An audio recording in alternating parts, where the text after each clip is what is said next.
Прицел, выстрел, цель поражена. Стрельба из автомата Калашникова резервистам дается легко. Многие из этих ребят уже имеют опыт и знают, как обращаться с оружием. Вступить в резерв их подстегнул интерес к военному делу. Пополнить ряды мобилизационного резерва и заключить контракт на 3 года могут граждане от 19 до 47 лет, если у них есть военный билет, рядовой и сержантский состав, прапорщики и офицеры. Резервистам выплачивается средняя зарплата по месту основной работы. Тренировочные сборы проходят в течение 3 дней и месячные раз в год. Желающим необходимо обратиться в военный комиссариат по месту жительства.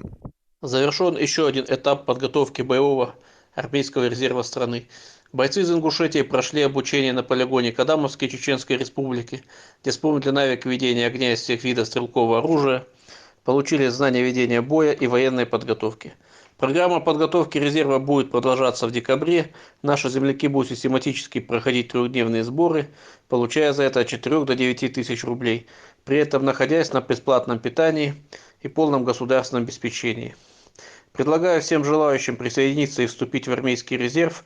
Если вам до 45 лет, вы здоровы, нет судимостей, то мы ждем вас в военкомате по месту жительства, где вы сможете стать резервистом. Работа по военной подготовке молодых людей продолжается на всех фронтах. Сейчас активно идет подбор и отправка новобранцев в армию. Осенняя призывная кампания на стадии завершения. Осталось несколько отправок. Молодые люди проходят строгий отбор. Медкомиссия проверяет состояние здоровья будущих солдат. Все они в обязательном порядке проходят экспресс-тестирование на коронавирус. Молодые люди выражают предпочтение пополнить ряды сухопутных, военно-космических и воздушно-десантных войск. Новый облик вооруженных сил России, в котором сегодня служат солдаты, отличается от того, что был прежде. Особые привилегии коснутся специалистов. К примеру, новобранцев, имеющих водительское удостоверение, ждут практически во всех родах войск. А подготовкой их занимается ДОСААФ России. 3-месячные курсы можно пройти бесплатно. Сейчас идет набор курсантов. Кто изъявил желание, получить водительское удостоверение категории С и Б, то и в последующем убыть вооруженные силы на бесплатной основе могут пройти курсы в ДОСААФ. То есть там не только правила дорожного движения будут их обучать, но и технические характеристики автомобиля.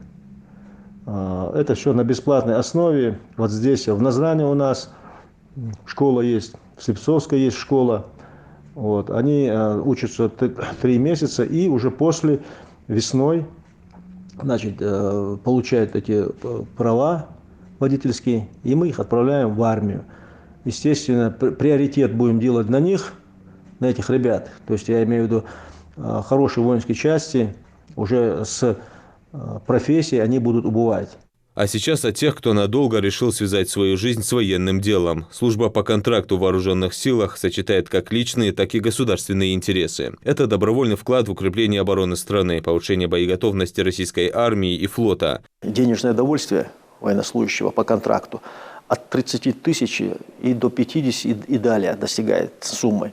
Поэтому это большое подспорье для него, для семьи, откуда он ушел. Военно-патриотическое воспитание молодежи остается одним из приоритетных направлений в развитии региона. Военный комиссариат вносит в это дело весомый вклад и доводит до молодых людей, что служба в армии и на флоте – почетная обязанность граждан, которая дает немалые преимущества в дальнейшем, в том числе при поступлении в военные учебные заведения. А осенняя призывная кампания в регионе будет проходить до конца года. Ряды вооруженных сил страны пополнят порядка 200 новобранцев, которые уверены в том, что служение Родине – удел настоящих мужчин.